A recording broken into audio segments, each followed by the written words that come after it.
Mário Braga me faz, meu amigo, meu ex-estagiário, né? E eu sou muito feliz com o trabalho que vem desenvolvendo, agradeço, parabenizo muito essa escola que está sendo criada via Câmara Municipal é bastante importante. Então, a gente gostaria hoje de tentar passar para vocês um pouco do que é, uma ideia geral do que é essa nova lei de licitações, né? Ver quais são as perspectivas que esse novo marco regulatório traz às licitações e contratações públicas. Então, eu pretendo dar para vocês assim, uma ideia bastante geral, né? Nesse tempo que nós temos, assim, uma ideia do que tem, dos novos institutos que aparecem com essa nova lei, né?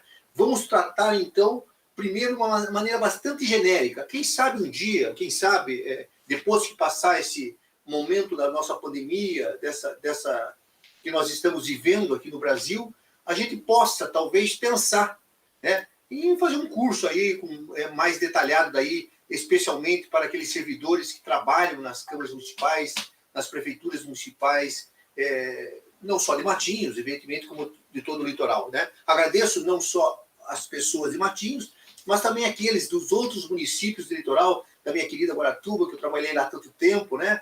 Onde já fui secretário lá de obras e viações públicas há muito tempo atrás, na década de 80, pessoal de Paranaguá, onde fui professor por tanto tempo na então Fafipar, né? Hoje Nespar, e os demais municípios do nosso litoral, Morretes, Antonina, Guaraxaba e a nossa vizinha Pontal do Paraná. Então vamos falar um pouquinho dessa lei nova, né? Dessa lei 14.133. O projeto que inspirou essa nova lei, ele vem de há muito tempo, ele vem desde 2013. Bem contadinho, ele vem desde 1995, né? Mas em 2013 ele sofreu uma grande mudança, né? Lá no Senado, foi aprovado daí no Senado, foi à Câmara dos Deputados e voltou ao Senado. Então, de 2013 para cá, foram 8 anos de tramitação. Tá? Então, muito se discutiu sobre essa lei, né? E se nós falarmos desde 1995, quando o projeto de lei 1292 de 95, né, começou a tramitar, nós estaríamos falando em 26 anos de tramitação. Mas foram na verdade, 8 anos, a meu ver, né? Essa lei, gente, é uma lei maximalista. Ela é uma lei grande. É uma lei que entra nos detalhes, como nunca se entrou numa lei de licitações e contratos aqui no Brasil. Ela entra em muitos detalhes. Por exemplo, a Lei 8666, essa lei aí que será revogada daqui a pouco, já conversaremos sobre isso, ela tem 126 artigos. A Lei do Pregão, 10.520, tem 13 artigos, né? Mas, subsidiariamente, tem ela a Lei 8666, tá? A lei, essa Lei 14.133, nós vamos ver, a hora que a gente lê, a gente percebe que ela herda algumas características da Lei 8666, mas também traz consigo, tá, o êxito que foi a Lei do Pregão, a Lei 10.520, assim como traz grandes institutos da Lei do Regime Diferenciado de Contratações, tá? A Lei 12.462, e também traz instituto da Lei das Estatais, a Lei 3.303. Então, essa lei, o que ela foi? O que ela fez? Ela trouxe experiências, institutos, né, de outras leis que nós tínhamos ou que ainda estão vigindo no ordenamento jurídico. E também traz influência muito grande da jurisprudência do Tribunal de Contas da União, tá? E também de instruções normativas da União. É uma lei que tem uma característica, gente, de centralização, porque ela nacionaliza regras da licitação e contratação. Ela tem outra característica, de padronização. Ela busca padronizar diversos aspectos relativos aos contratos e licitações públicas. E é uma lei digital. É uma lei digital porque nós estamos no momento em que, bem diferente de quando foi feita a 8666 e aprovada em 93. Tá? lembre que em 93 a internet era algo ainda que estava praticamente iniciando. Hoje não. Hoje essa lei trata de um governo digital.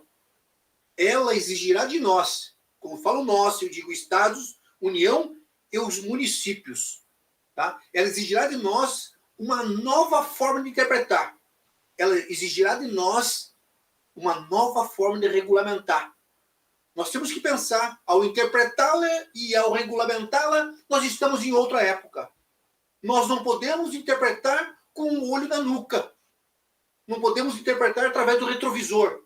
Temos que compreender que estamos em outra época, diferente da 8666, diferente de 93. Vivemos hoje um mundo numa dúvida de incertezas, da prevalência de uma assimetria de informações. O contratado, quase sempre, ele tem mais informações do que nós, que trabalhamos na administração pública e somos contratantes. O que nós temos que perceber, gente, ao lidar com essa lei, que nenhum de nós vai viver no passado. Todos nós vamos viver no futuro. Tem muita coisa boa nessa lei. Há crítica, não há dúvida. Muita crítica por ser maximalista, por ser muito detalhista. Não tenho dúvida, não há dúvida que há crítica. Mas tem muita coisa boa nessa lei. É uma lei mais livre que a 866. Ela traz mais opções ao gestor público para realizar suas contratações.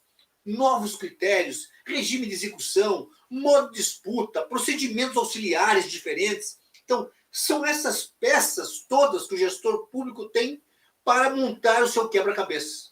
Há um mosaico de opções. De minha parte, gente, de minha parte. É assim que eu tenho agido, porque nós também, na Procuradoria Geral do Estado, estamos agora, neste momento, regulamentando essa lei.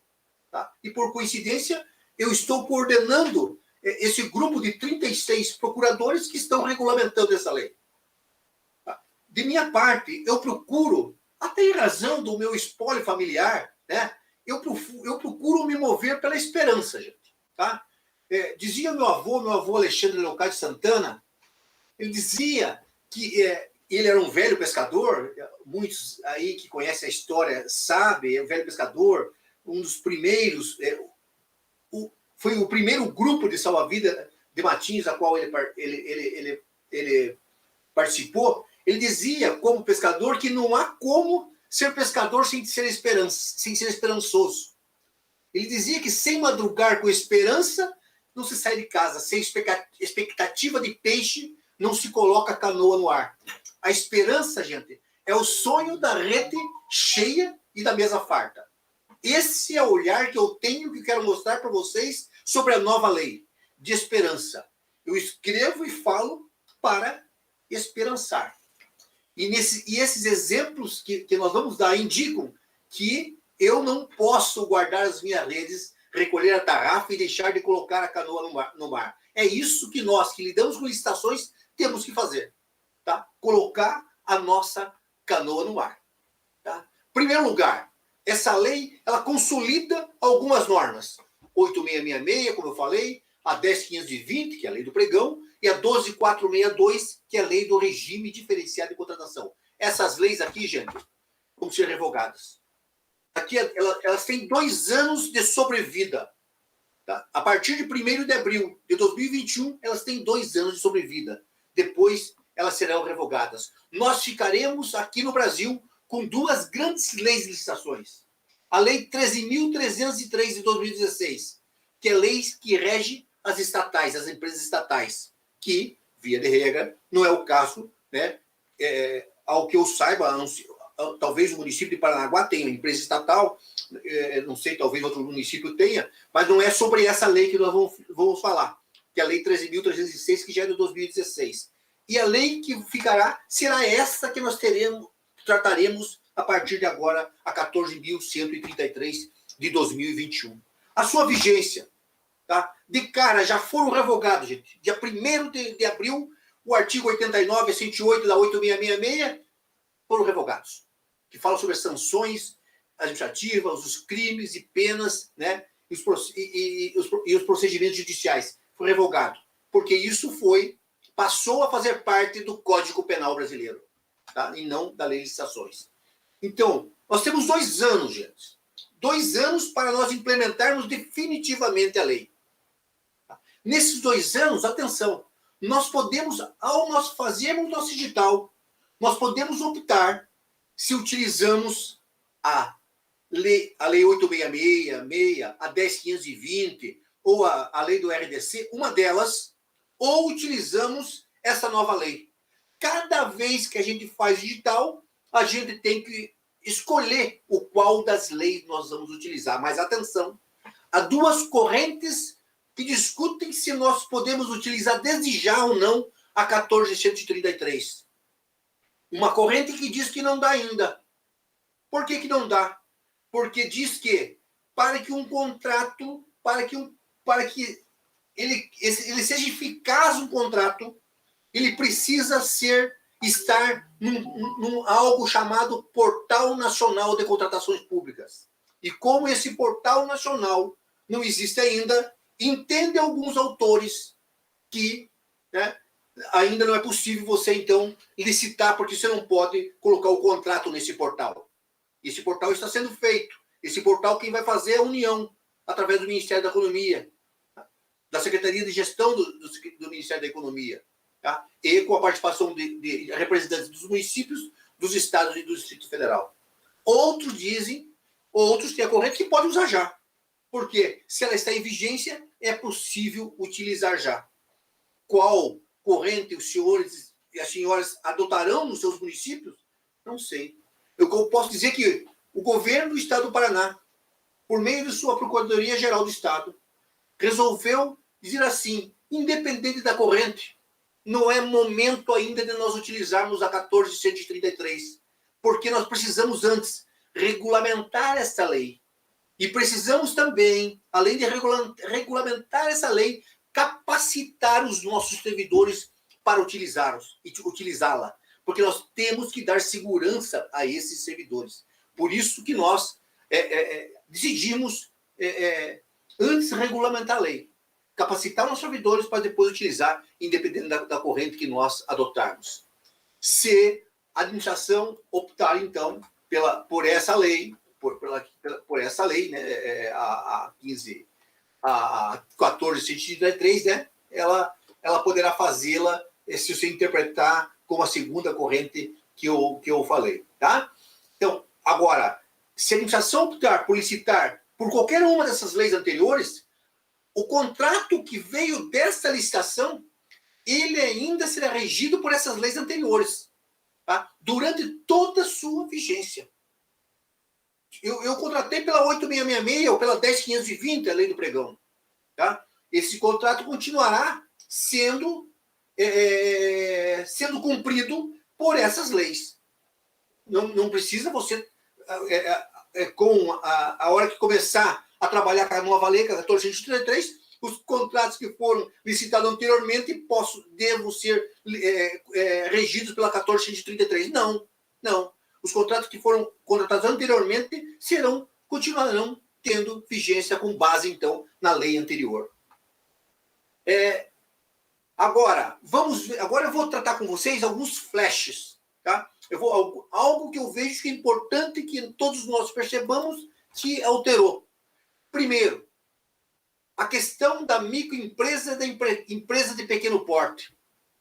Lembre-se que hoje uma microempresa, uma empresa de pequeno porte, ela pode participar de uma licitação com as vantagens de ser microempresa e empresa de pequeno porte, contanto que ela não tenha oferido lucro naquele ano corrente superior a 4,8 bilhões de reais.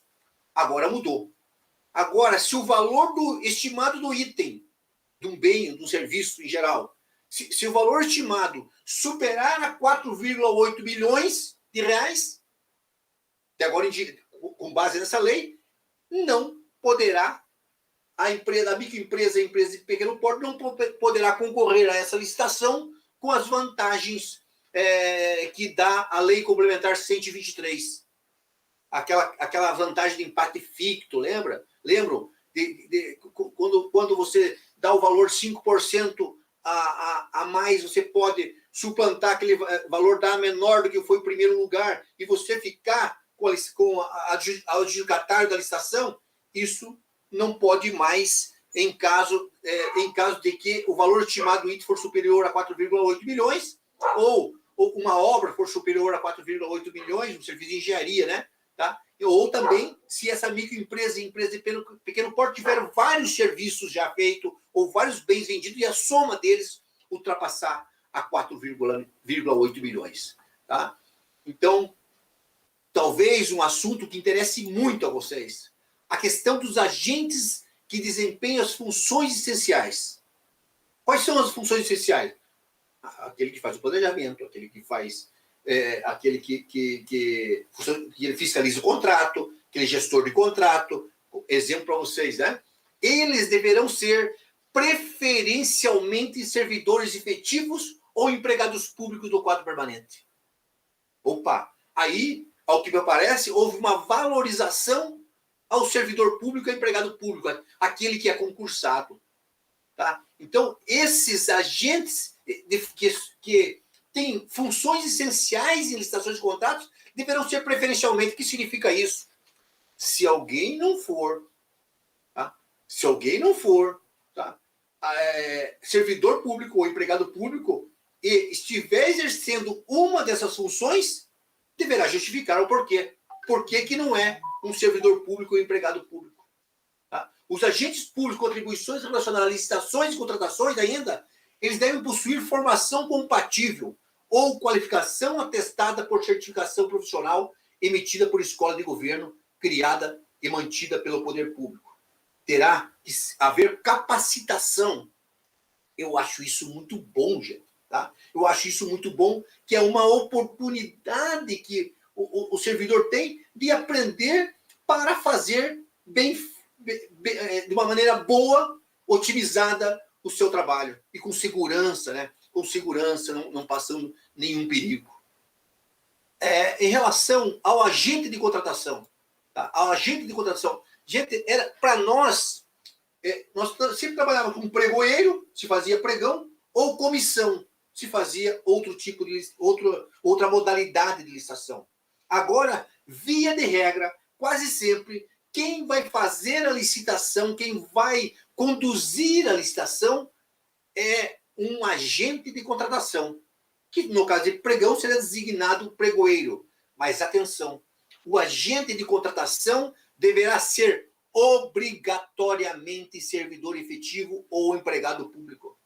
Então, para você tocar uma licitação, você tem que ser servidor ou servidora efetiva, ou empregado ou empregada público, tá? Pública, tá? Não é mais o cargo em comissão, não poderá ser pregoeiro por isso. Tá? Essa é a visão, é isso que está hoje na nova lei de licitações. Então, temos que preparar o nosso pessoal, aquele pessoal que é servidor público, empregado público, prepará-lo para assumir, para conduzir a licitação. E municípios com mais de 20 mil habitantes, com menos de 20 mil habitantes, né, esses ainda terão 6 anos para isso, para capacitar o seu agente de contratação, para depois a gente vai ver, para ter um plano anual de contratações anuais, para melhorar a sua governança, ele terá um prazo maior do que os demais municípios. Tá? Foi uma chance que o pessoal deu para os municípios melhores. Então, os municípios poderão, aliás, no início estava deverão, hoje está escrito poderão, os municípios, a União, os estados, os órgãos, todos os órgãos e entidades fazer um plano de contratação anual. Essa lei, gente, ela toca muito no planejamento. É uma de suas qualidades, tá? Porque nós temos muito pouco costume de planejar. Fazemos meio que dá na telha, dá na cabeça do prefeito, dá na cabeça do governador, na cabeça do presidente, de algum secretário, e vai lá e faz. Ele trata um plano de contratação anual, que deverá ser regulamentado nos seus decretos municipais, estaduais e o próprio decreto federal. Tá? E esse plano de contratação, ele deverá ser divulgado e mantido à disposição sempre do público. em sítios eletrônicos oficiais, né? Na internet, para que todos tenham acesso, né? Gestão de risco, né? A governança das licitações também proporciona a necessidade de fazer uma gestão de risco. Toda licitação há um risco. Toda vez que você faz uma licitação, há um risco de não dar certo.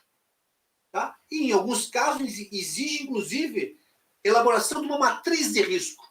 Isso daí, em obras daí muito grandes, né? Nós chamamos de grande vulto, que a gente chama, né? Mas também em alguns regimes de empreitadas especiais é obrigado a ter uma matriz de risco, que nós vamos conversar daqui a pouquinho, que é a contratação integrada e a contratação semi-integrada. Tá? Então, isso também é outra exigência que a lei tem. Em relação à gestão de competência, já falei que é servidor efetivo, empregado público e tal, posso perfeitamente pular essa parte, né? Preferencialmente servidor efetivo, né? Funções essenciais, né?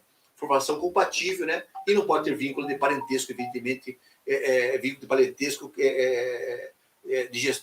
com aqueles que participam das licitações, evidentemente que não, né? Tá? Ainda em relação à governança, tem que haver um alinhamento das contratações do planejamento estratégico. Você vai contratar algo, tem que ver se o que você vai contratar está alinhado com o seu planejamento, tá? Para ver se você realmente planejou aquela contratação. Outra coisa importante que veio aqui, que parece que é uma novidade, todo mundo está tratando isso como se fosse uma novidade, a necessidade de, quando você estiver na fase preparatória do processo licitatório, você ter um estudo técnico preliminar. Ora, a Lei 8666 já exigia isso, gente. Se você olhar lá, quando a Lei 8666, ela definia o que é projeto básico, lá, ela já exigia que tinha que ter estudo técnico preliminar. Então, hoje está claro, porque hoje é colocado na lei estudo técnico preliminar quase como uma bula, gente. Quase como uma receita, dizendo como que deve fazer estudo técnico preliminar. Tá? Então, para que se faz o estudo técnico preliminar? Por quê? Porque você verificar qual o problema que você tem para resolver. Por que você quer licitar? Porque você tem que resolver um problema. Você quer licitar uniforme para a escola porque tem problema. Você quer uniformizar os alunos. Você quer licitar a merenda escolar porque você tem um problema. Qual é o problema? Levar alimentação para os alunos. Tá? Então, o estudo técnico para o quê? Evidenciar esse problema a ser resolvido e qual a melhor solução. Qual que é? Se eu tenho que resolver o problema da merenda, qual a melhor solução que eu tenho? Como que eu vou resolver? Eu vou terceirizar a cozinha? Eu não, eu vou fazer com as minhas próprias merendeiras e vou só comprar alimento? Eu tenho que ver qual a melhor solução. Tá? Para ver se é viável, se há viabilidade disso. Tanto técnica, a maneira de se fazer essas coisas, como econômica. Qual que é o menor custo para isso. Tá? Essa é a ideia, então, da questão do estudo técnico preliminar. Programa de integridade é só a exigência, é um programa que chama de compliance, né? O programa de compliance é nas contratações de obras e serviços de fornecimento de grande vulto, né, gente? Grande vulto é maior que 200 milhões. Aí sim, se uma empresa ganha uma licitação com maior de 200 milhões, tá? Isso não vai acontecer na maioria dos nossos municípios, com certeza, porque nós estamos falando algo maior que o orçamento dos municípios nossos, né? Na maioria dos municípios nossos, tá? Talvez Paranaguá chegue perto disso, né? Os outros não, tá? Então, muito raro, mas se isso acontecer, então, quando acontecer isso, para acontecer no Estado, na União, né? O vencedor terá 6 meses para apresentar um programa de compliance, né? O programa de compliance é regulamentado, então, nos decretos, tá? Orçamento sigiloso, gente. Orçamento sigiloso não é uma novidade, gente. O que é orçamento sigiloso? Orçamento sigiloso é o seguinte: você vai fazer uma licitação, mas você não conta para ninguém qual é o preço, quando é que se verificou, quanto é que você estimou que custaria para fazer aquele serviço, aquela obra. aquele fornecimento. Quanto é que custa? Orçamento sigiloso. Quem participa da licitação, as empresas, elas não sabem o quanto. Então, se houver motivo relevante, é assim que diz, né? Devidamente justificado, o orçamento estimado ele pode ser, então, pode ter um caráter sigiloso. Tá? Isso já veio lá da lei do RDC, na lei das estatais, né? Já herdou de lá. Só que lá, a regra da lei do RDC, por exemplo, a regra é que o orçamento seja sigiloso. Tá? Aqui não. Aqui, para ser sigiloso, você tem que justificar o porquê desse sigilo. Ainda, já falei que já está previsto, esse sigilo não prevalece para os órgãos de controle interno e externo. O controle interno, ele pode saber quanto é que é, tá? Para poder acompanhar. Então, não prevalece sobre esse. E, nas hipóteses de licitação em que for adotado o critério de maior desconto, logicamente, o orçamento não pode ser sigiloso. Porque se você for usar o critério de maior desconto, evidentemente que o licitante ele tem que saber o desconto sobre o que está sendo aplicado. Em relação a obras e serviços de engenharia, tá? Para mim, até eu escrevi um artigo dizendo que obras de serviços de engenharia trouxe um mar de institutos, né? Um mar de institutos, trouxe muitos institutos interessantes, né? Primeiro lugar, regime de empreitada. Tá? A Lei 8666, gente, ela trazia 4 regimes de empreitada. Que são esses: empreitada por preço unitário, empreitada por preço global, empreitada integral e contratação por tarefa. São esses 4 regimes que tinha na 866. Só 4, não mais. Nesse regime, em todos eles, você tinha um projeto básico. Vocês têm que lembrar que projeto básico é um projeto completo. Projeto básico é um projeto completo. O executivo só vai depois detalhar uma coisa ou outra quando necessário. Tá? Então, o projeto básico é um projeto completo. Em todos os regimes, você tem um projeto básico e diz assim, para quem ganhou a licitação, executa igualzinho isso. Lógico, na empreitada por preço unitário, tá? Há uma pequena... Vou explicar exatamente o que é empreitada por preço unitário para vocês entenderem. Quem me conhece aí sabe que eu sou filho do Berto Bonato, né? Aí de Matinhos. E o meu pai, quando eu era criança e até a minha adolescência, ele tinha um caminhãozinho. Um caminhão que fazia aterro. 5 metros cúbicos cabia no caminhão dele. Um dia eu fui com ele tratar um aterro. Né? Era contratar, a gente fala hoje, né? Mas ele dizia tratar. Fui tratar um aterro com ele. Né? Uma terraplanagem, que diz hoje, né? Mas fui. Ela lá na Avenida Maringá, lembro até hoje. Eu tinha lá meus 10 anos, mas nunca mais esqueci o diálogo que ele teve, e sempre que eu vou falar o que é empreitada por preço unitário, eu conto esse diálogo. Ele chegou lá, aí o proprietário do terreno, do lote, tá? Era um pirizal, vocês sabem que ali era pirizal, tinha um pirizal ali, tá? Disse o seguinte, Bonato, quanto é que você cobra para fazer esse aterro? Meu pai respondeu, eu não sei. Eu sei que vão aproximadamente, aí esse número eu estou chutando, evidentemente, não lembro o número, mas vou dar como exemplo. Aí eu sei que vão aproximadamente 100 viagens de terra. Mas eu não sei exatamente quanto. Pode ir 110, 120, um banhado, um pirizal, né? Tá? Ou pode ir 93, 95, 90. Puxa, se eu cobrar 100 viagens do senhor, meu pai dizia, tá? E eu tiver que derrubar 120 viagens aí, eu vou perder 20. E se eu tiver que derrubar 80, o senhor perde 20. Então é melhor o seguinte, o senhor coloca um apontador aí, cada viagem que eu derrubar aí, ele vai anotando e vai me dando um vale. Ao final, se eu derrubar 93 viagens, o senhor me paga 93. Se eu derrubar 115, o senhor me paga 115. Isso é empreitado por preço unitário, gente. Tá? Empreitado por preço unitário, você, na fase interna, você não consegue, não porque você errou, porque é impossível pelas características intrínsecas daquele objeto, você não consegue, gente, estabelecer esses quantitativos. Tá? Isso é empreitada em preço unitário. Aí, quando você faz uma empreitada em preço unitário, o que se diz? Você tem um projeto completo, diz assim, ó, tá aqui, ó, executa igualzinho. Só que, eu sei que alguns serviços terá mais, outro a menos. O que tiver a mais, eu pago a mais. O que tiver menos, eu pago a menos. Eu pago exatamente o que você fizer. Empreitada no preço unitário é isso. Mas empreitada no preço global, você tem um projeto completamente assim, ó, executa igualzinho. Tá? Eu sei que não vai dar diferença. Porque a hora que eu fiz o projeto, eu já sabia que não ia dar diferença. Então eu uso empreitada no preço global. Eu não preciso ter essa diferença. Empreitada integral, que estão vendo aí também, é aquela empreitada em que você diz para ele, ó, executa igualzinho e além de executar igualzinho, me instala equipamento, faça todas as montagens, todos os testes, faça tudo, capacite o pessoal que vai trabalhar aqui e me dê funcionando. É o que a gente chama de um verdadeiro turnkey, girando a chave. E contratação por tarefa também. Você tem, só que é para coisa pequena. Para pequenos serviços, por exemplo.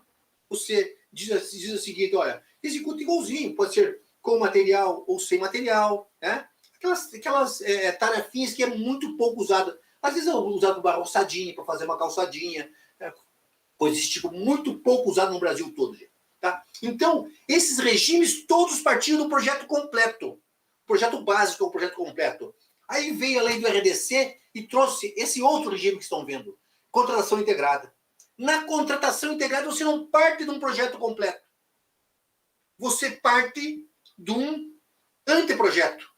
E quem ganha a licitação a partir desse anteprojeto, que não é completo, ele não é completo como o projeto básico. Então, você ganhou a licitação com esse anteprojeto, você tem que fazer o projeto, executar a obra e dar ela funcionando. Entende? O que significa isso, gente? Significa que é a grande chance de nós termos o quê? Uma obra que a empresa que fizer, a hora que fizer o projeto, vai fazer com uma nova tecnologia, que vai economizar mais luz, mais água, que vai gerar menos resíduos da construção civil, ser mais ambientalmente mais correta. Uma obra que talvez tenha um conforto térmico melhor, conforto acústico melhor. Por quê? Porque a hora que eu fizer um anteprojeto, eu dou o resultado que eu quero. E a empresa que ganhar a licitação, ela tem que usar a metodologia que ela quiser. Porém, tem que atingir o resultado que eu pedi, no mínimo que eu pedi. Isso chama-se contratação integrada. Tá? Isso chama-se contratação integrada. Tá? Ainda, daí veio a lei das estatais. A lei das estatais trouxe um novo regime. Contratação semi-integrada. Então, a lei do RDC tem as 5 primeiras. A lei 866 tem as 4 primeiras. A lei do RDC tem as 5 primeiros regimes de empreitadas. E a lei das estatais tem os 6 primeiros, porque tem também semi-integrada. A semi-integrada também parte de um projeto básico. Só que você não diz executa igualzinho. Se está aqui o projeto básico, eu permito que você mude alguma coisa ao você fazer no executivo. Eu permito que você altere, contanto que você me dê alguma melhora. Melhor preço, ganhos ambientais, ganhos de economia. Né? É isso que você tem que demonstrar. Mas eu permito que você mexa. Então é isso. Tá? Então, esses 6 regimes aqui já existiam no ordenamento jurídico. Então, o que a nova lei fez? Ela trouxe os 6 regimes para dentro da nova lei. Tá? Ela trouxe 6. E trouxe um 7º regime, que é fornecimento e prestação de serviço associado. Esse regime, gente, não existe no ordenamento jurídico brasileiro. Até dia 1º de abril, não existia. Passou a existir a partir dessa nova lei. O que é? A empresa fornece, por exemplo, equipamento e se responsabiliza pela sua manutenção e operação durante 5 anos, podendo prorrogar até por mais 5. A empresa executa uma obra e, depois de executar uma obra, ela pode fazer o serviço de manutenção e operação e outros serviços agregados, tá? Por mais 5 anos e talvez depois ainda mais 5, completando 10 anos. Tá? Esse regime, que eu sou esperançoso nele, tá? Por quê? Porque quem fizer uma obra ou fornecer um equipamento, tá? Com esse regime, logicamente vai ter que fazer uma obra boa ou fornecer equipamento bom para que a sua manutenção seja uma manutenção menos onerosa. E o que nós ganhamos com isso? Nós, administração, ganhamos mais qualidade no equipamento, na obra e no que nos for fornecido. Tá? Então, essa é uma das grandes novidades, então, dessa lei, esse regime. Tá? Aí eu já expliquei cada um de vocês, eu só vou passando e já expliquei cada um desses regimes aí para vocês. Tá? A ideia é muito mais fácil você explicar do que ficar lendo, evidentemente. Tá? Bem, agora então, tecnologias. Tecnologias. Tá? Essa empresa, essa lei, eu falei que é uma lei digital, né, gente? É uma lei digital. E ela também faz isso. Ela orienta o administrador, tá, a adotar gradativamente tecnologias. Quem fizer obra, quem adquirir material, tem que pensar em tecnologia. Né? Processos que permitam a criação, utilização e atualização de modelos digitais de obras e serviços de engenharia. Para mim, gente, para mim, eu sei que provavelmente alguns dos senhores, principalmente aqueles que não são da área de engenharia, tá? Nunca talvez ouviu ainda falar em algo chamado Building Information Modeling. BIM. BIM. Esse ano ainda, eu publiquei um livro sobre o BIM, o Building Information Modeling em obras públicas. Foi um livro que eu publiquei pela Com Treinamentos, tá? Onde eu tento explicar o que é esse BIM, e para mim, quem adotar o BIM, e eu já ouvi falar, alguém pelo Instagram já conversou comigo, alguém de Matins, engenheiro de Matins, me perdoe que eu não estou lembrado o nome dessa pessoa agora, me perdoe, tá? Ele me perdoe, né? Tá? Me falou que até eles estão visando isso, buscando usar o BIM. Por que o BIM faz? Lógico, um resumo, escrevi um livro sobre isso, não vou poder dar detalhes maiores, depois não interessa detalhes técnicos aqui desse momento. O que o BIM faz, gente? Quando você... Eu tinha um escritório lá em Matinhos, né? Eu tinha um escritório de engenharia. Como é que eu fazia meus projetos? Tá? Eu e o meu amigo arquiteto Maurício Piazeta. O que nós fazíamos? Nós desenhávamos um papel sulfurizê, papel fininho, né?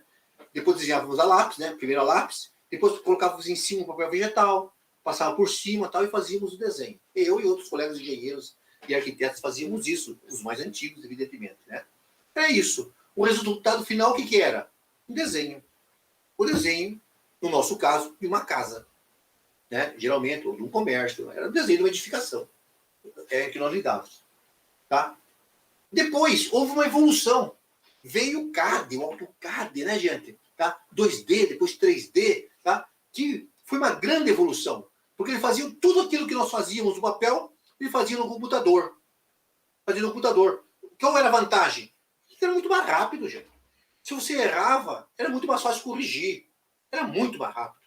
Tá? Você não tinha mais que passar giletinha onde você errava, que nós tínhamos que fazer isso. Então, não há nem dúvida que houve uma evolução muito grande. Mas o resultado do meu papel, da minha prancheta de madeira, e o resultado do projeto do computador era o mesmo.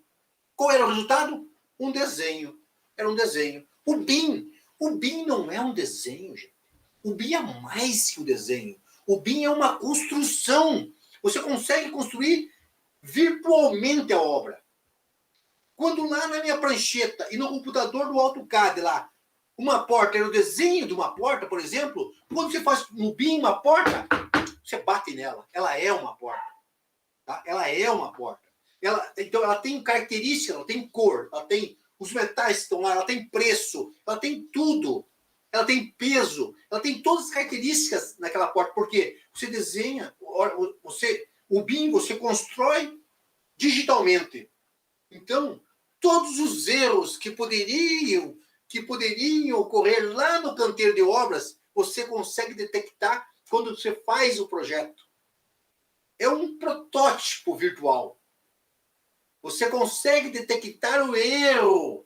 Tá? Os erros, por exemplo, uma tubulação está passando por meio de uma viga. Você vê lá no projeto, não deixa para o fiscal, coitado do construtor, ver o que faz lá na obra. Sabe? Então, para mim, logicamente, imagine, o orçamento você faz digitalmente e um software te tira todos os quantitativos dos materiais do equipamento, te liga com a tabela SINAP, a tabela que você usa para fazer a obra lá, tá? A tabela dos serviços e dos insumos. Quer dizer, logicamente que o BIM vai favorecer muito a agilidade, vai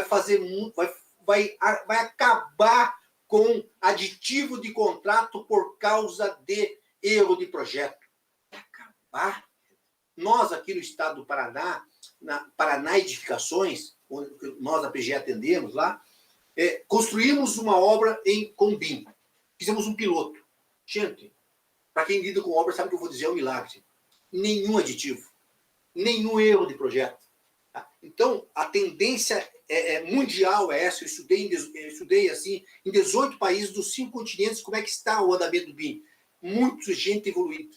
Tá? Aqui, na América do Sul, Chile, muito evoluído. O Brasil já está num caminho legal, já tem um plano estratégico nacional, já tem um plano estratégico de 3 estados, já tem plano estratégico, Paraná, Rio de Janeiro e Minas Gerais. Quer dizer, nós agora estamos fazendo agora um novo decreto do BIM aqui no estado do Paraná. Então, há uma grande... Eu recebi essa notícia que o Matinhos está buscando, então, o BIM. Eu fico muito, muito satisfeito. E lembrar para vocês que a lei diz, no artigo 19, parágrafo 3º, que preferencialmente tem que adotar o BIM. Se você não adotar o BIM, logicamente você tem que justificar. Tá? Beleza? Então, continuando ainda, então, em relação ainda à obra e serviço de engenharia, para agora haverá uma preferência, então, para o licenciamento ambiental para a obra pública, né? Os órgãos do SISNAMA, né? Do Sistema Nacional de Meio Ambiente, terão que dar mais agilidade, porque demora o licenciamento, a reclamação é essa, pelo jeito, e a lei diz que tem que dar a agilidade a isso. Tá? E também a questão da disposição ambiental dos resíduos. Né? Mas já tem a lei de resíduos sólidos, já trazia isso, mas houve um reforço da lei a respeito disso. Né? Nós aqui temos um decreto, aqui no estado do Paraná, a respeito disso, e ele é bem cumprido. A acessibilidade também, não se faz hoje mais uma ART ou RRT sem se comprometer com a acessibilidade, felizmente, né? Temos que nos preocupar com isso, né? Fiquei muito feliz quando vi agora aí a tradução em Libra, né? Essa preocupação também, essa democratização é muito importante. Está de parabéns aí à Câmara Municipal por ter trazido isso. Para mim foi uma bela surpresa ao ver isso, né? Outra grande novidade, não. Né? Novidade para alguns, porque isso já existia na lei do RDC. É a possibilidade do sistema de registro de preços para obras padronizadas. Quer dizer, você registrar preço, usar o registro de preço para obras que são iguais, você vai fazer em vários lugares. Para serviços de engenharia também. A lei trouxe essa possibilidade. Nós, aqui no estado do Paraná, já entendimos que isso era possível e construímos no estado do Paraná 441 quadras poliesportivas com registro de preço. Inclusive, aí em Matinhos, tem quadra feito com esse registro de preço, que é no meu colégio que eu dei aula lá, colégio do Sertãozinho, colégio estadual do Sertãozinho, né? Ali na Avenida Curitiba, teve uma quadra poliesportiva que foi feita pelo registro de preço já, isso em 2009, acredito, 2009 por aí, 2010, aproximadamente isso, tá? Então, nós, no estado do Paraná, já entendimos isso. E agora, felizmente, está na lei e há essa possibilidade. Nós aqui, registro de preço, também não fazemos para serviço de engenharia. Por exemplo, nós não contratamos para cada escola uma empresa para fazer reforma, reparos. Tá? Nós fazemos o registro de preço para fazer reparo em todas as escolas, que ganha muito, economiza-se muito, porque é um ganho de escala. Né? Um ganho de escala. Quanto mais escolas uma pessoa, ou mais edifícios uma empresa pega, ela evidentemente, a tendência é dar desconto maior, porque ela tem mais serviço a se fazer. Isso chama-se ganho de escala. Né? Então, é uma das grandes novidades também a questão do registro de preço. Outra coisa, a questão do step and right, quer dizer, seguro, o tradutor de línguas aí, me perdoe, seguro, tá? Obra e serviço de engenharia, a possibilidade que se abre hoje em obra e serviço de engenharia de que exigir o seguro garantia e prever que a seguradora assuma, caso a empresa não termine a obra, a seguradora ela tem que fazer uma coisa ou outra, ou nos pagar, tá? A importância segurada indicada na pólice de seguro, ela tem, tá? Ela nos paga, ou se ela mesma executar a obra, ou contratar alguém para executar a obra, ela não precisa nos pagar, mas nos entrega a obra pronta. Tá? Essa possibilidade também veio na nova lei de licitações, tá? Que é o seguro garantia. Isso vem dos Estados Unidos, né?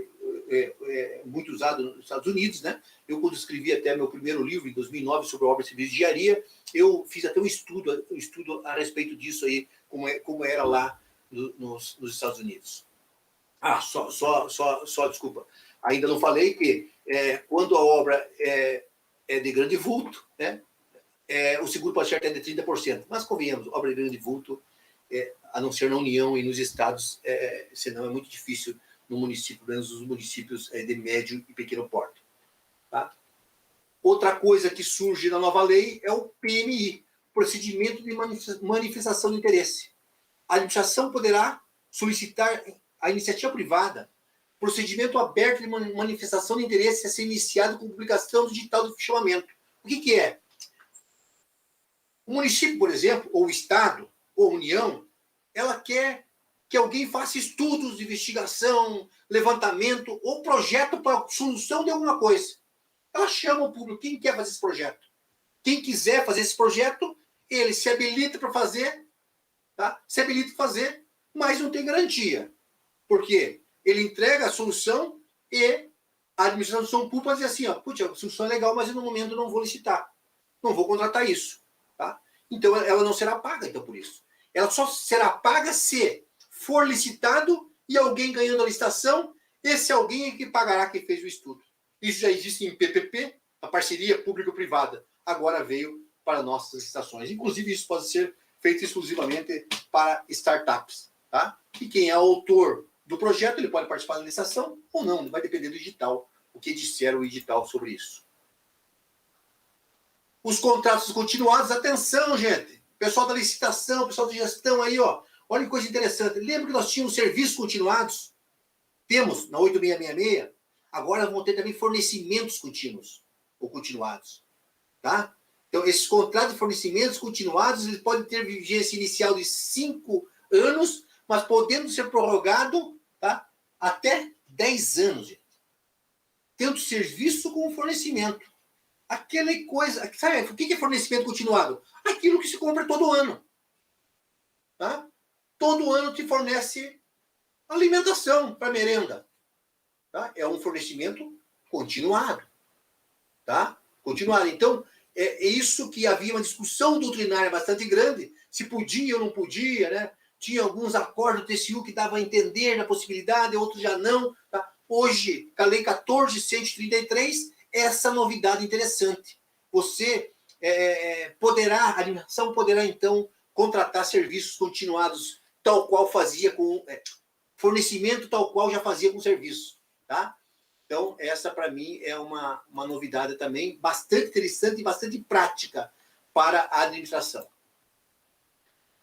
A vigência máxima, isso a gente aprendeu, todos, quem estudou direito aprendeu que, olha, contrato administrativo, não existe contrato administrativo por prazo indeterminado.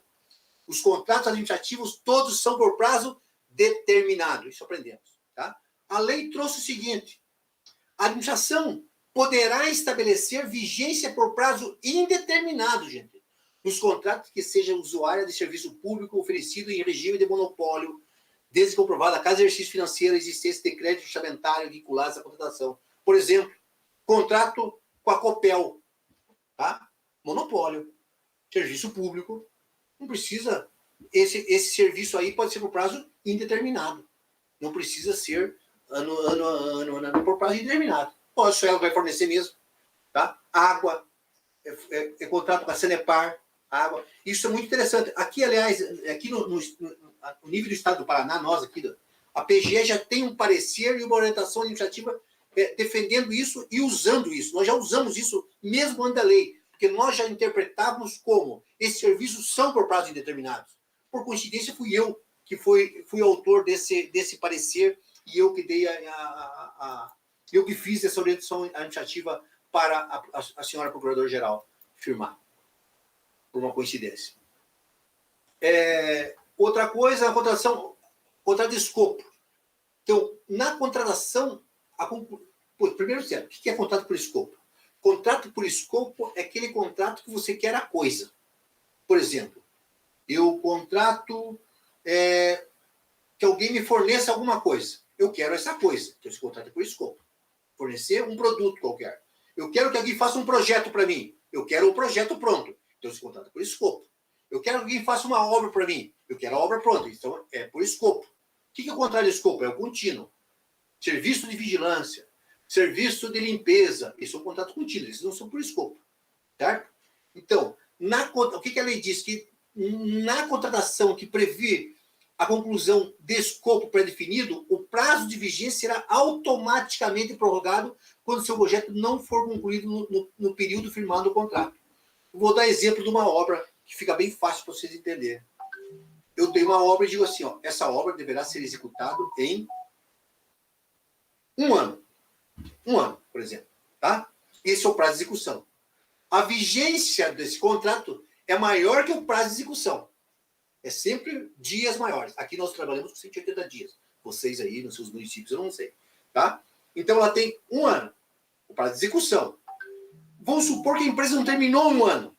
A vigência ainda está ocorrendo. Ela está vigindo o contrato. Tem contrato ainda. Tá? Se ele não for terminar no final da vigência, ele fica automaticamente prorrogado. Daí você vai dizer, pô, que moleza para a empresa, meu. Moleza não. Porque se ela não terminou de 1 ano, é porque ela não terminou dentro do prazo de execução. Significa o quê? Que ela será penalizada por mora contratual. Ela será penalizada por dias de atraso. Cada dia de atraso ela vai pagar X% do valor do contrato. No nosso caso aqui é 0,3%. Tá? Então é isso, quer dizer, é a vigência do contrato que é prorrogado, não é o prazo de execução que é prorrogado. Tá? Automaticamente. Então, por que isso é importante, gente? Porque era duro, o contrato estava vigente, aí ele não terminava a obra, mas ele precisava terminar a obra. O que acontecia? Ele não, se tivesse vencido o contrato, ele não podia continuar. Por quê? Ele estava sem contrato. Então ele não podia continuar aquela obra. Certo? Assim não. Assim ele nunca fica sem contrato. Logicamente, cabe ao fiscal diz assim, opa, esse cara não vai terminar muito. Não vai terminar nunca a obra. Aí tudo bem. Aí parte de uma rescisão contratual. Isso é outra coisa. Perfeito? Ainda, gente.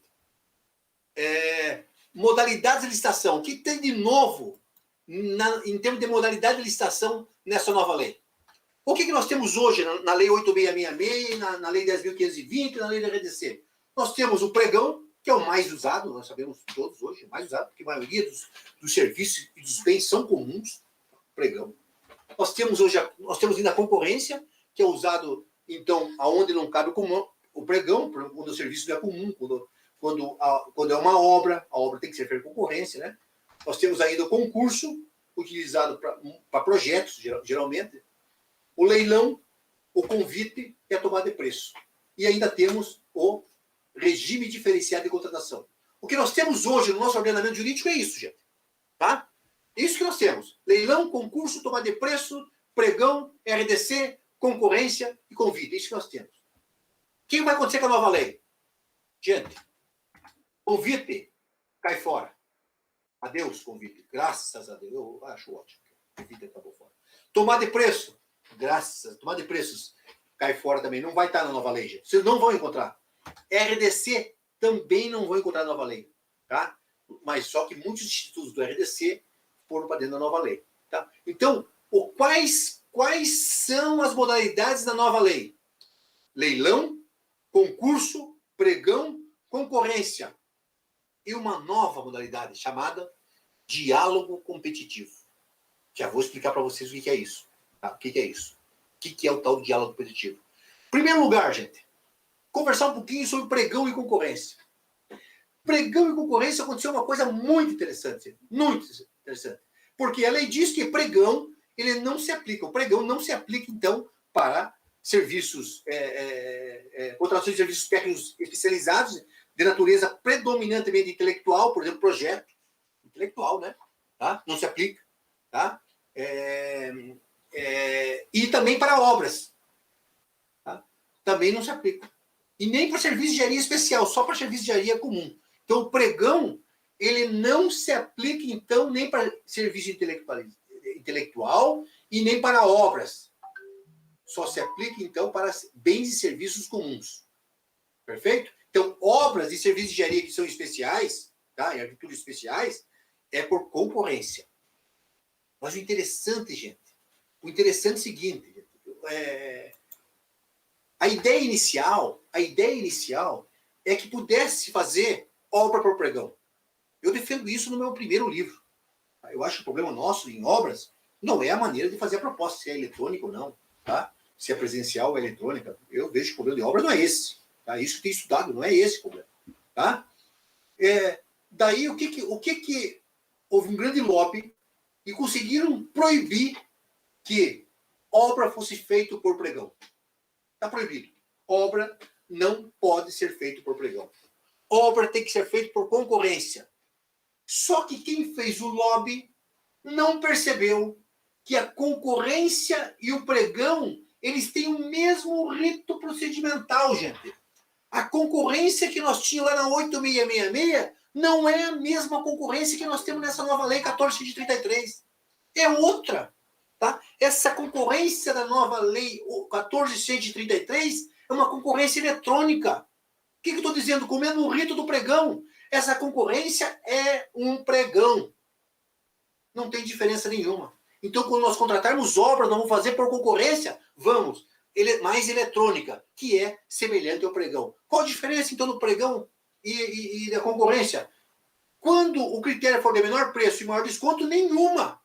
Só que a concorrência, ela também serve não só para menor preço e maior desconto, mas também para técnica de preço, melhor técnica e etc. e tal, pelos outros regimes que nós vamos ver daqui a pouquinho. E o que é o diálogo competitivo? O diálogo competitivo é o grande vedete, uma das grandes vedetes dessa lei nova, o diálogo competitivo. Porque é novo, gente. É novo. Essa modalidade não existia no Brasil. Nem na lei das estatais essa modalidade existia. O que faz ela? O que faz ela? Tá? Vamos supor que você esteja no seu município e você tem um problema que você quer resolver. Tá? Você tem um problema. Você sabe qual é o teu problema. Mas você não sabe a solução do seu problema. O problema você conhece. Você não sabe qual é a solução para ele. O que a lei trouxe, tá, nesse diálogo competitivo? Ela permite que você, que ignora a solução, ignora tanto que você não sabe nem fazer seu termo de referência, você não sabe nem fazer seu projeto básico. A lei permite que você vá ao mercado. Tá? Vá ao mercado e dialogue com o mercado. Para que o mercado possa trazer para você uma solução. Já vou explicar como.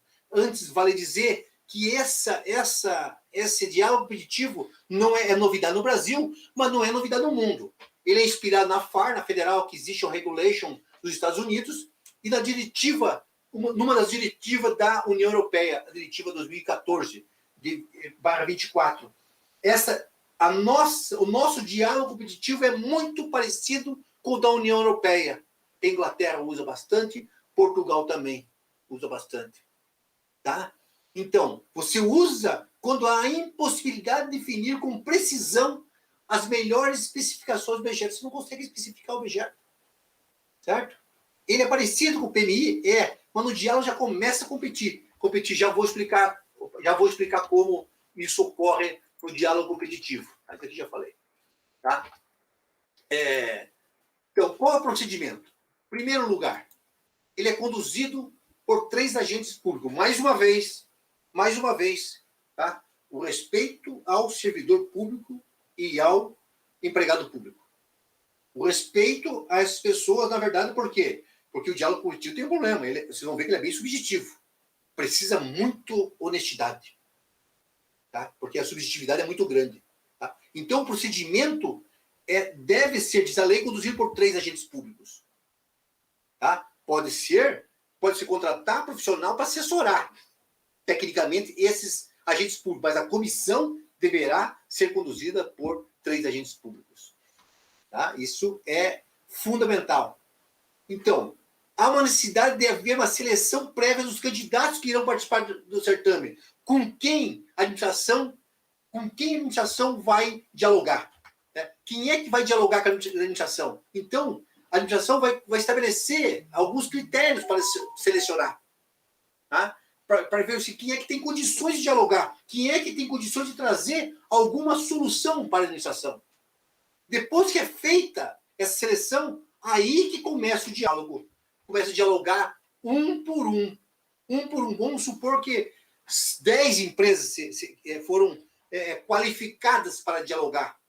Tá? a gente começa a dialogar uma por uma, separadamente, tá? E pode dividir em subfases. Diálogo com as 10 primeiras e diz assim, ó, essas duas não adianta que não vão chegar à solução nunca.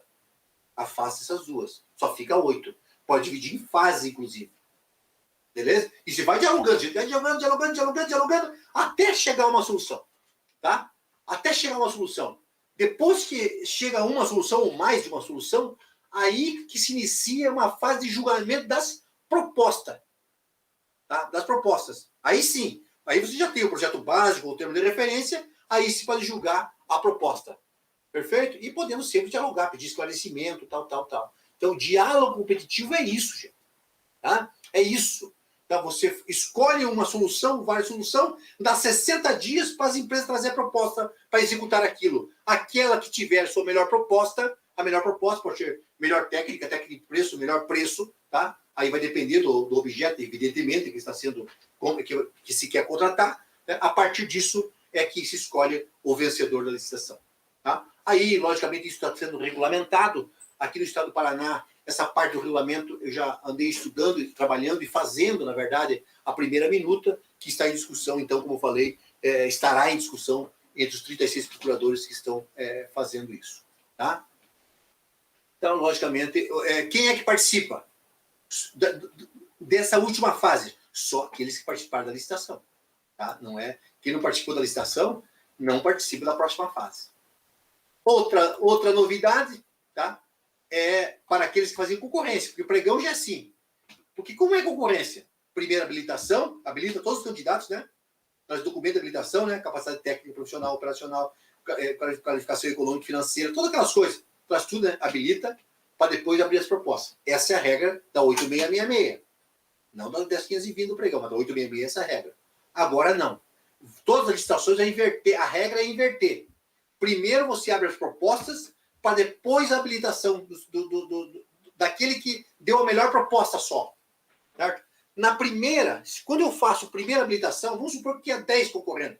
Se um começar a impugnar a proposta do outro, a habilitação do outro, puxa, nós podemos ter uma habilitação enorme, uma combinação de 10, 2 a 2, né?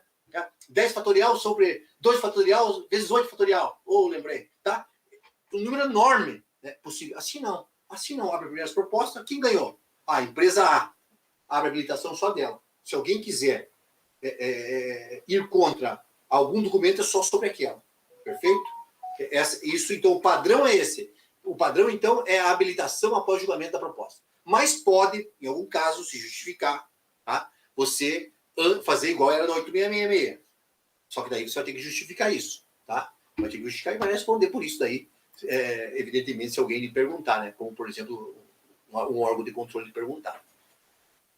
A questão da transparência também é algo importante, né? Primeiro, a forma eletrônica vai ser a forma padrão. Você, logicamente, que isso dá muito mais transparência, não há dúvida nenhuma. O pregão, o resultado disso, o pregão é um sucesso por causa disso, uma das razões do sucesso do pregão, né?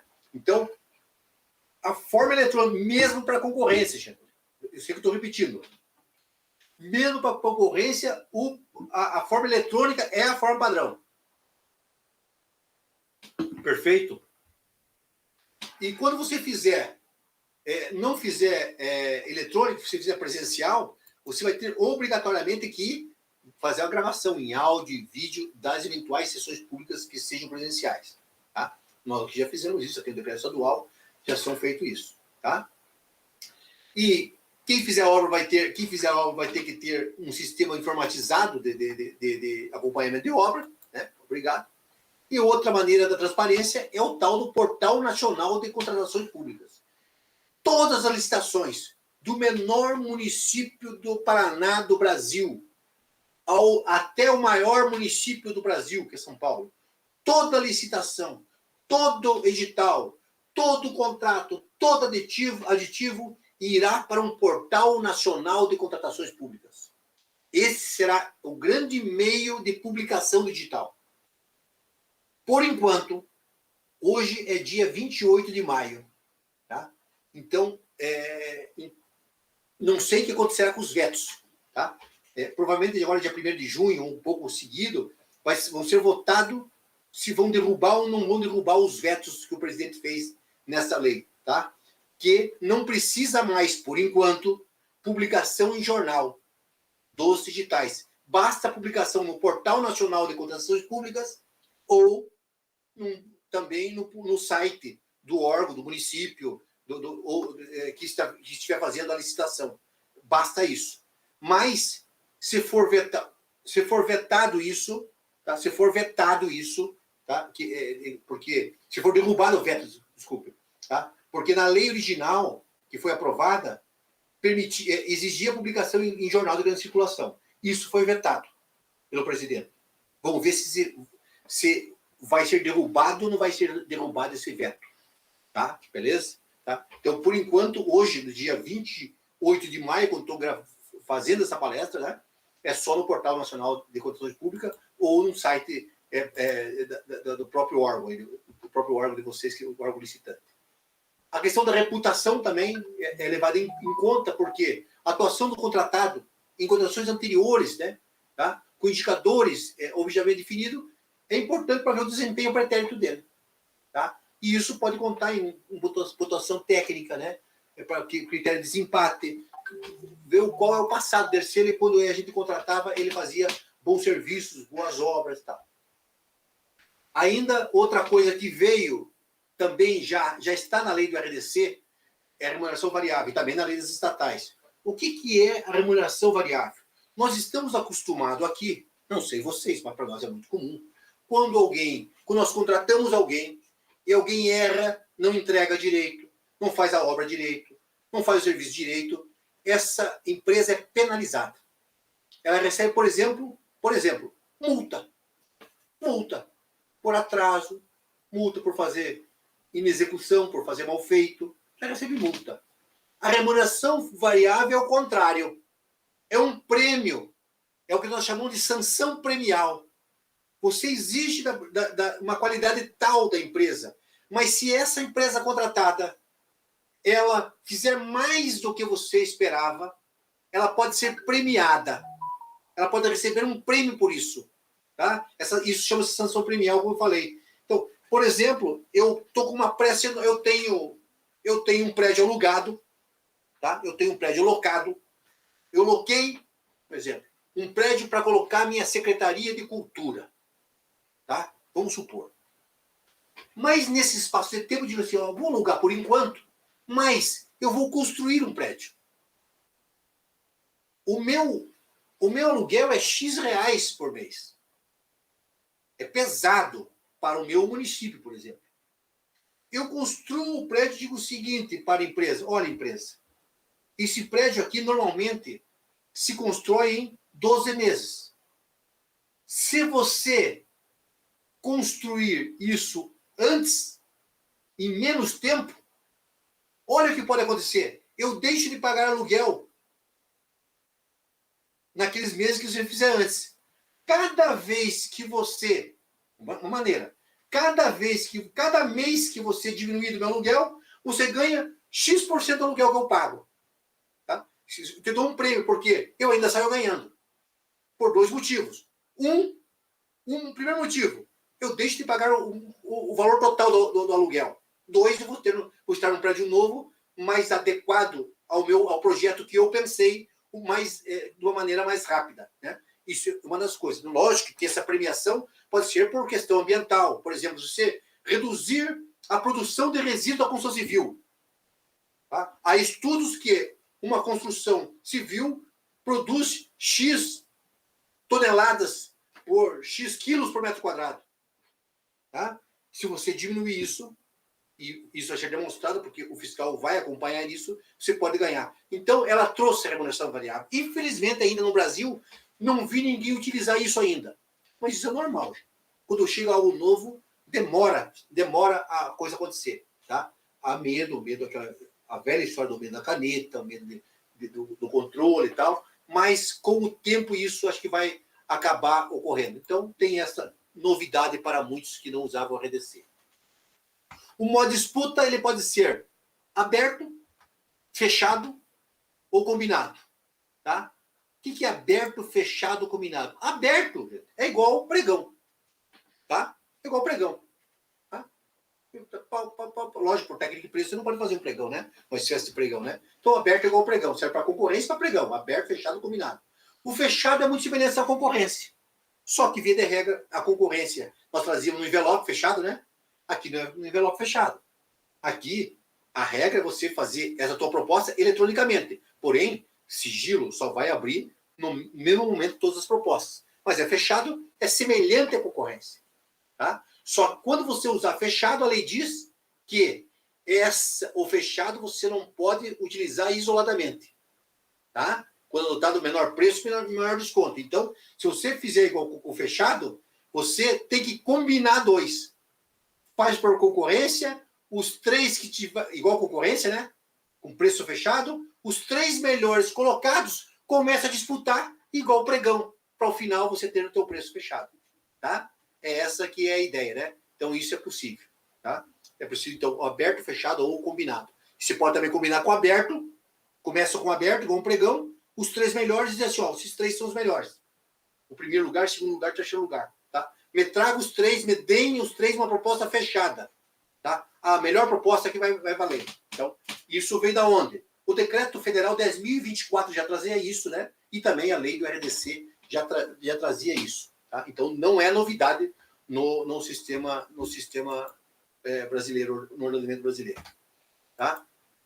Outra coisa, em relação à responsabilidade trabalhista, ficou muito semelhante, porque ele trouxe, assim, está consonante com a súmula 331 do TST, tá? Os regimes com dedicação exclusiva de mão de obra, aquela responsabilidade solidária pelos encargos previdenciários e subsidiária pelos encargos trabalhistas, se comprovada a culpa na fiscalização, se você deixou se a administração deixou de fiscalizar, ela será responsabilizada, então, solidariamente pelos encargos previdenciários e subsidiariamente pelos encargos trabalhistas.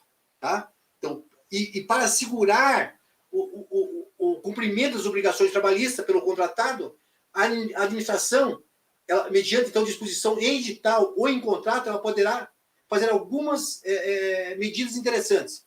E, por exemplo, exigir caução, né? Uma garantia, fiança bancária, né? Seguro, né? Pode pedir. Condicionar o pagamento à comprovação da quitação das obrigações trabalhistas vencidas. Isso nós fazemos há muito tempo aqui no Estado, né? Você só paga se o cara demonstrar que pagou o trabalhador, porque é uma maneira não apenas de defender a administração, mas é uma maneira de nós defendermos o trabalhador. Gente. Ele precisa defender a defesa do Estado. Tá? É uma maneira. Você só paga a empresa se ela demonstrar que pagou o trabalhador. Tá? E você pode também efetuar, inclusive, o depósito de valores de uma conta vinculada para garantir o pagamento. E no caso de a empresa não pagar o trabalhador, a lei permite, isso tem que estar no edital, né? Que você efetue diretamente os pagamentos das verbas trabalhistas ao trabalhador. E daí desconte, deduza isso do pagamento devido ao contratado. Tá? Então, é uma das maneiras de defender o trabalhador brasileiro, que logicamente, quase sempre hipossuficiente, né, gente? As sanções do crime, já falei, né? Tipificado conduta, estão no Código Penal, né? Já falei, né? As penas tem que variar de 0,5% a 30%. Quando uma empresa for multada, ela terá pena de 0,5% a 30%. Tá? Nós aqui utilizamos 20% até hoje. Agora vamos ver se não passaremos a 30%. Uma discussão que a gente tem que fazer com isso em obras, né? Com os gestores, né? Uma decisão jurídica, né? Tá? E sempre será, quando você tiver que responsabilizar alguém, você tem que instaurar um processo por meio de uma comissão. Nós aqui temos uma comissão permanente, né, para esse processo. E a possibilidade de desconsideração da pessoa jurídica. O que é isso? Você tem a pessoa jurídica, ela que é multada. Mas se o sócio, por exemplo, ele cometer irregularidades, ilegalidades, tá, com má fé, para se beneficiar a partir da pessoa jurídica, porque a pessoa jurídica é uma, a pessoa física é outra. Você pode desconsiderar a pessoa jurídica e ir atrás da pessoa física, dos bens dela, inclusive. Tá? Isso para aqueles que se aproveitam dessa diferença entre pessoa física e pessoa jurídica e cometem ilícito para tirar vantagem. Já falei. Outra coisa, ou você pode reabilitar quem cometeu equívoco, você pode ter no teu regulamento uma possibilidade dessa empresa que cometeu erro, irregularidade, foi penalizada, ela se reabilitar para poder participar de outras licitações. Logicamente, ela terá que provar uma porção de coisa, né? De coisas. O exception non-admitted contractus, tá? Esse nome feio aí é o nome que é usado. Eu nem gosto quase de usar nome em latim e tal, mas o que é? Se a administração atrasar mais de 2 meses os pagamentos ou a parcela para uma empresa que executou, tá? Uma obra, um serviço, fornecimento, que já foi feito, já foi recebido, e a administração não pagou, a empresa poderá pedir a rescisão do contrato. Tá? O contratado vai poder pedir isso. Lembre que na Lei 8666 é 90 dias. Agora serão 2 meses. Tá? Porque o que é exception non-admitted contractus? Tá? É uma exceção.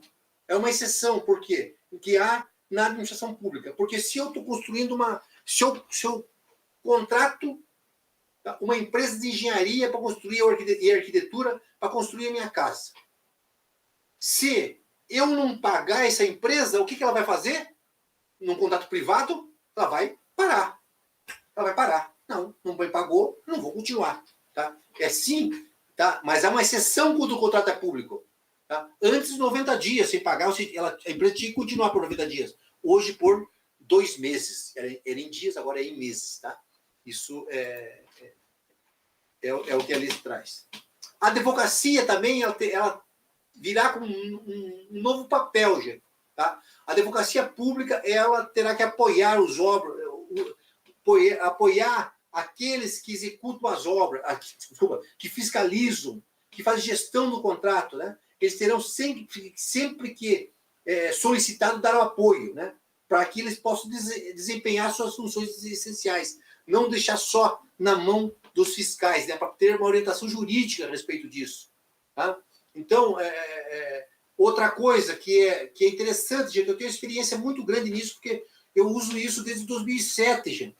Minuta digital, minuta de contrato. Você ter essas minutas, porque você usa sempre digitais iguais, só mudar, lógico, no objeto, no que tem que mudar. Mas ele, como um todo, ele é igual, evita muito, gente, evita muita impugnação digital. A relação com as empresas é muito melhor. Nós temos aqui, em termos de minuta digital, de contrato e de checklists, que nós temos listas de verificação, aqui no Paraná nós temos 80. É o estado que mais tem, com certeza, no Brasil, mais que a União, inclusive, mais que a AGU, a Procuradoria-Geral do Estado tem. E agora nós temos que ter isso. Tá? Também vocês, o município, vão partir, com certeza, e isso pode ser uma coisa muito boa. Tá?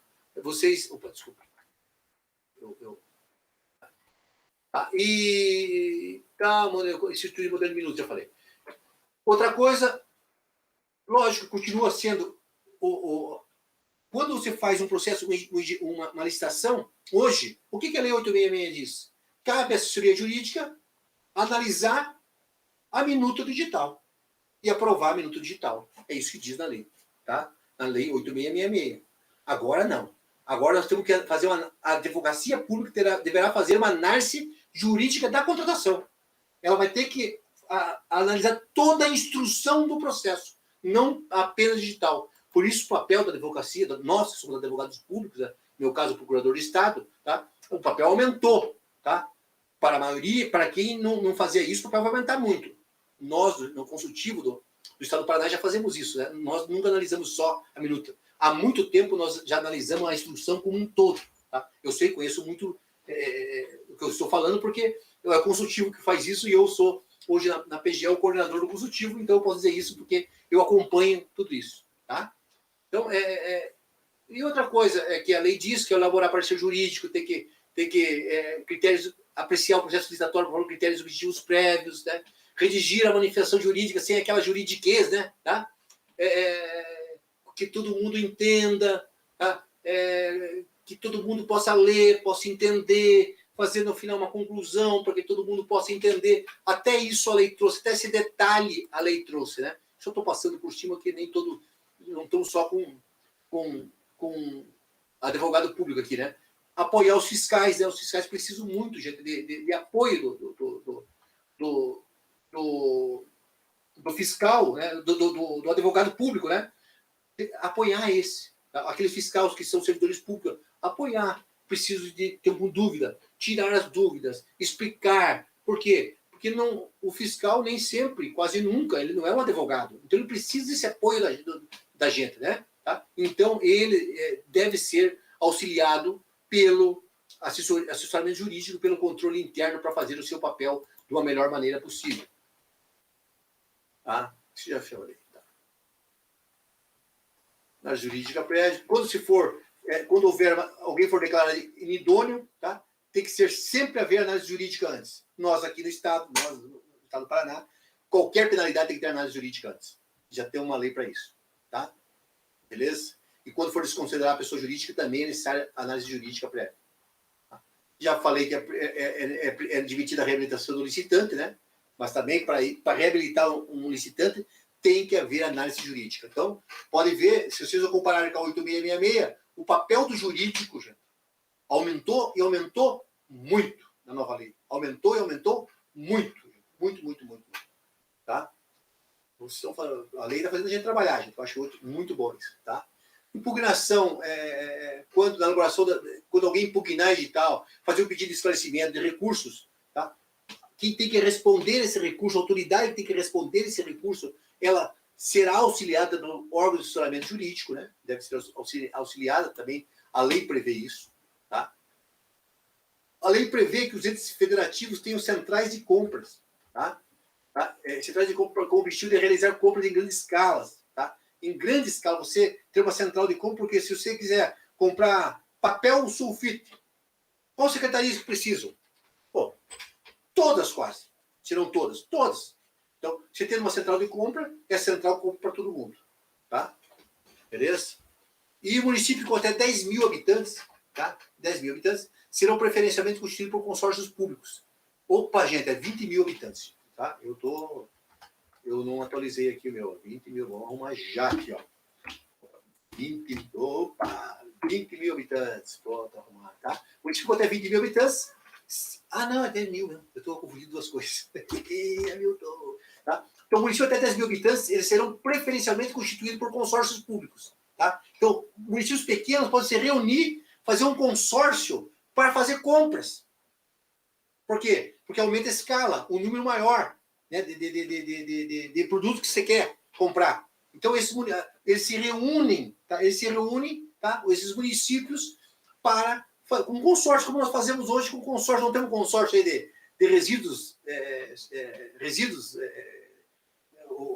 do aterro sanitário aí, não temos esse consórcio. Podemos ter consórcio também, daí, para municípios até 10 mil habitantes, né, poderão constituir esses consórcios. Não que os outros não possam, né? Mas os municípios serão preferencialmente, se não constituírem, vão ter que justificar por que não. Tá? Não que os outros não possam. Eu vou dizer, é uma coisa que se eu estou no município aí, eu pensaria em fazer isso, viu? Uma coisa bastante organizada. Tá? Outra coisa, ordem cronológica de pagamentos, né? Você faz filinha, né? Filas, matrizes de fornecimento, locação, prestação de serviço, realização de obra. Então, você subdivide em categoria e não pode um pular a vez do outro. Tá? Essa é a ideia, você tem que pagar numa ordem cronológica e fazer esse pagamento numa ordem cronológica. Anulação de contrato, né?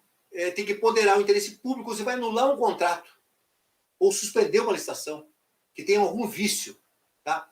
Quando se declara nulidade, quando a autoridade declara nulidade, isso autoridade, estou dizendo qualquer autoridade, inclusive os controles, os órgãos de controle, tá? Ela, como tem que haver a continuidade da atividade administrativa, ela pode decidir que ela só terá eficácia, essa nulidade, no momento futuro. Tá? De até 6 meses, prorrogado por mais uma única vez. O que eu estou dizendo? Imagine vocês um município que tenha transporte coletivo. Importantíssimo para o município. O transporte coletivo é importante para o município. Você fez uma licitação do transporte coletivo. Aí, o órgão de controle diz que essa licitação é nula. Tá, tudo bem. É nula? É. Mas a lei permite que essa eficácia seja no futuro. Significa o quê? É nula, continua a empresa fornecendo o transporte coletivo enquanto eu faço uma nova licitação, porque a cidade não pode parar. Tá? Essa, para dar um exemplo, é interessante, esse exemplo, inclusive, foi dado numa palestra que nos deu o professor Marçal Justin Filho. Tá? Quero dar mérito que ele que deu esse exemplo. Podemos pensar em outro exemplo. Tá? Outra coisa que veio é meio alternativo nessa lei de prevenção de resolução de controvérsias. Significa o quê?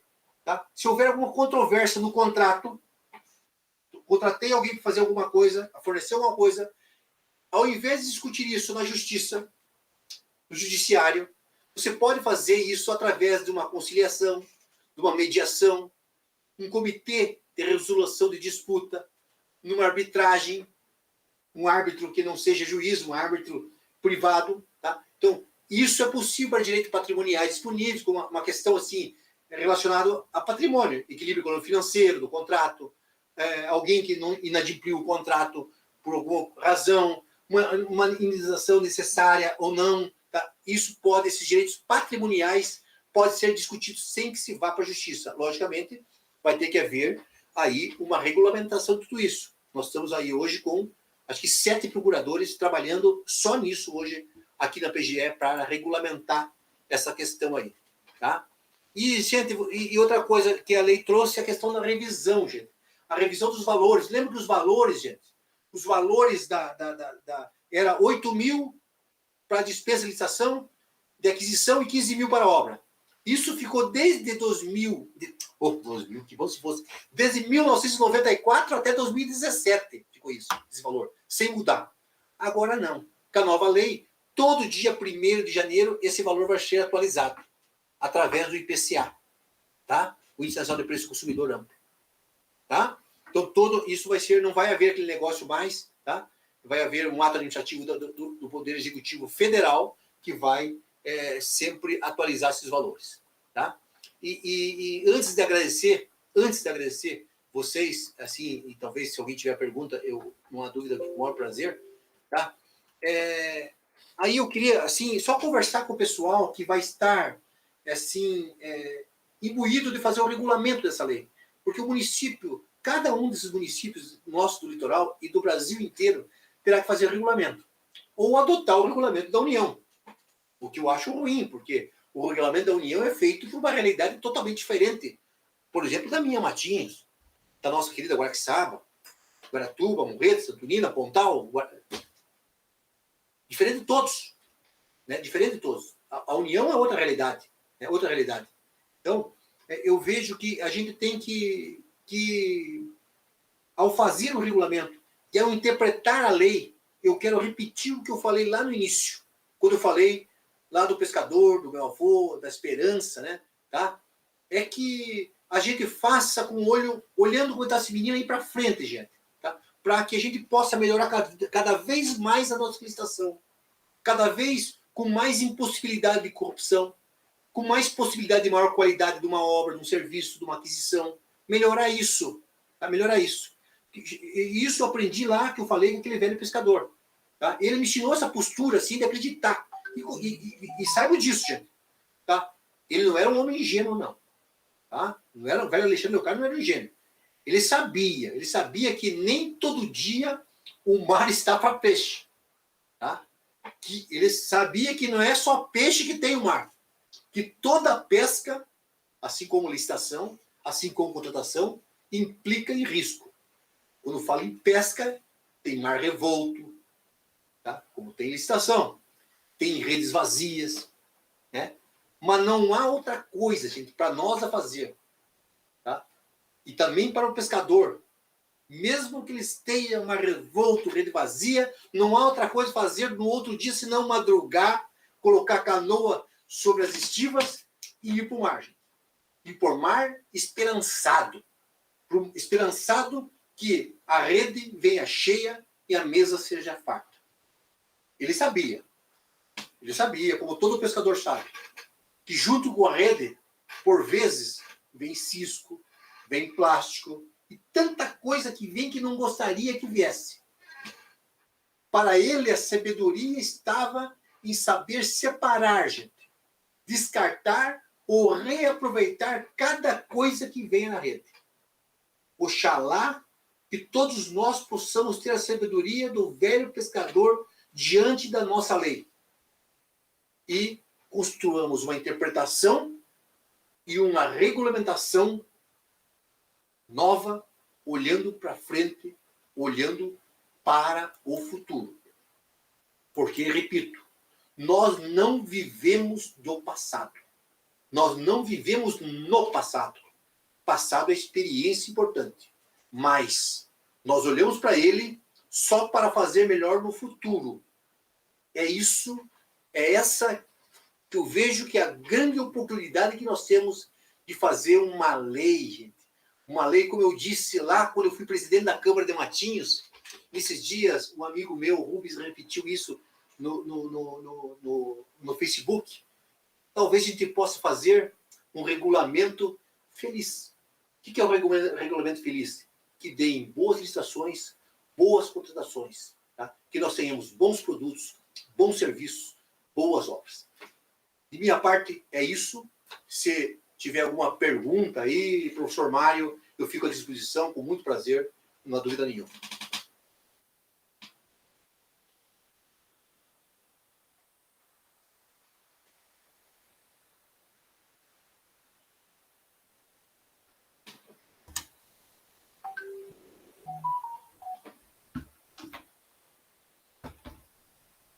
Não sei se o Mário está ouvindo, professor Mário.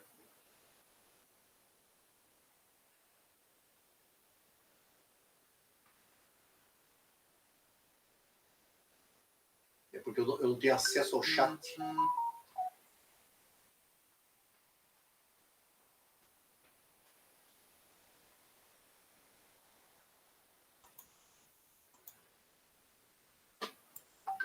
Professor?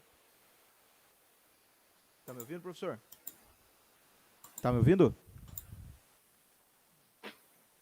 Bem, gente, como eu não estou tendo contato com o professor Mário, professor? né? Opa! O Mário, ele saiu para resolver uns assuntos.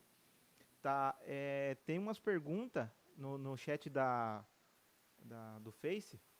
Não sei se o professor quer responder. Ou... Pode perguntar, se puder responder, com o maior prazer. Tá, eu vou passar pelo WhatsApp as perguntas do espectador ali.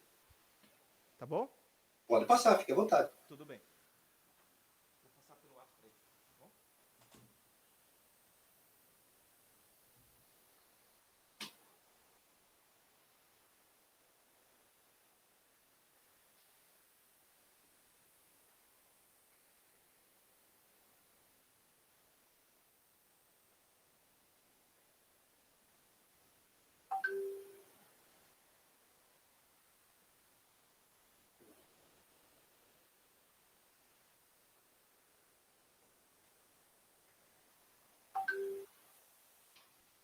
Primeira pergunta, então, que tem aqui, eu não sei quem fez a pergunta, porque ele não está aqui. Gilberto Sarova. Ô, Gilberto, prazer falar contigo, meu amigo. Tudo bem, meu irmão? Que bom falar contigo. Obrigado pela pergunta, viu? Esses agentes públicos do diálogo competitivo devem ser do quadro ou podem ser de cargos em comissão? Obrigatoriamente, Gilberto, obrigatoriamente do quadro permanente. O que eu estou dizendo isso? Tem que ser concursado, ou servidor público, depende do regime, né? Ou empregado público. Não pode ser cargo em comissão. Tá? Perfeito? Tranquilamente. Obrigado, Gilberto, pela pergunta, viu? Muito obrigado. E é bom isso, né? É bom isso. Outra pergunta aqui, daqui a pouco eu vejo quem fez a pergunta. Doutor Bonato. Em relação à pandemia, dispensa licitação proferida pelos municípios que traz a nova lei sobre essa questão. Mesmo em estado de emergência devido à pandemia, as dispensas de licitação não precisam mais ser avalizadas pelos órgãos de controle social externo? Poderia nos atualizar sobre esse aspecto? É o Gilberto de novo. Bem, a pandemia, em relação à dispensa de licitação, ela tem primeiro teve uma lei, viu, Gilberto? Uma lei específica para isso, que foi a Lei 13.979, de 2020. Essa lei perdeu a vigência em 31 de dezembro. Ela perdeu de 2020. Agora, este mês passado, saiu uma medida provisória para exatamente voltar à possibilidade de você fazer contratação por dispensa de licitação para atender especificamente daí os insumos, né, as aquisições e os serviços para o combate à Covid. Mas isso não significa, em hipótese alguma, que não haja o controle externo não vai agir. Em hipótese alguma. Isso não significa que não vai ser verificado a legalidade dessas contratações, que o Tribunal de Contas vai deixar de fiscalizar esse tipo de contratação. Em hipótese alguma. Tá? A única coisa que a lei faz é dar alguma agilidade nessas contratações. Tá? Mas e permite, por exemplo, um termo de referência simplificado, permite dar algumas facilidades para agilizar. Tá? Mas isso não significa que não haverá fiscalização do Tribunal de Contas em hipótese alguma. Tá? Obrigado pela pergunta novamente, Gilberto. Nós aqui, até enquanto não aparece outra pergunta, nós aqui, inclusive, fizemos especificamente para que a coisa se desse de uma maneira muito correta no estado do Paraná. A PGF fez pareceres referenciais, fez minutos para tudo, fez checklist para cada coisa que comprasse, tinha que apresentar checklist, tinha que assinar. Tanto é que ontem saiu a relação dos municípios dos estados que houve problema na contratação. Tá? Os estados que houve problema na contratação, 21 estados, o Distrito Federal e mais 20 estados tiveram problema. O Paraná não teve esse problema. O Paraná não teve esse problema, porque a coisa foi feita de uma maneira tal que isso mérito não só à Procuradoria-Geral do Estado, mas mérito também aos servidores da Secretaria de Estado da Saúde. Tá? Então, não houve problema até o momento, felizmente, de algum caso de desvio, de malversação, algum caso de produção equivocada de algum material técnico, né, porque tudo foi muito pensado. Perfeito? São essas perguntas. Douglas, ou tem mais alguma? Ah, está digitando aqui. Tá. Por hora só. Gente, sendo isso, eu agradeço muito a presença de todos, a presença de todas. Sempre vou estar à disposição de Matinhos, sempre. De qualquer município do litoral, lógico, mas Matinhos, gente, me perdoe demais. Matinhos é minha vida, onde eu vou, depois de aposentar, voltar a morar, se Deus quiser. Agradecer muito a simpatia por ter participado, pela confiança de querer me ouvir, tá? É com muita alegria que faço isso. Para mim, acreditem, é diferente dessa palestra para vocês do que a diferença dessa mesma palestra que eu dou para o Brasil inteiro, tá? Para vocês é diferente. Porque vocês aí é o meu lugar, tal. Eu fiquei muito feliz e lisonjeado. Deixo aqui meu abraço ao Mário Braga, o presidente da Câmara, e meu agradecimento por esse convite bastante honroso. Um abraço a cada um e a cada uma de todos os municípios do litoral, meus amigos e minhas amigas de Paranaguá, de Antonina, de Morretes, de Coraxaba, de Pontal do Paraná, de Guaratuba, um lugar que eu tenho tantos amigos, onde eu trabalhei por bastante tempo ainda no escritório de engenharia. Tchau, gente. Até a próxima, se Deus quiser. Tchau, tchau. Obrigado pela tradução em Libra. Muito importante isso. Fico feliz.